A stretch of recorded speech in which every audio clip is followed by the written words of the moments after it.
এটা আমার রুম।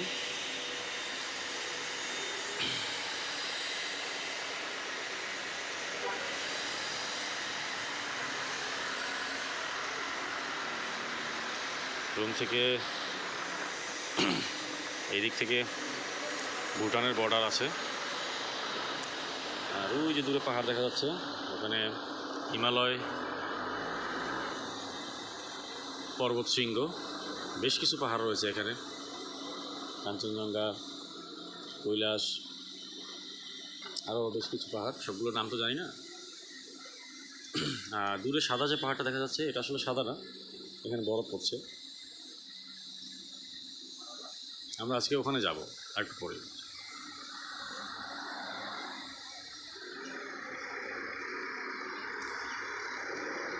গাড়িগুলো নিচ থেকে আসছে, দেখতে ভালো লাগছে অনেক।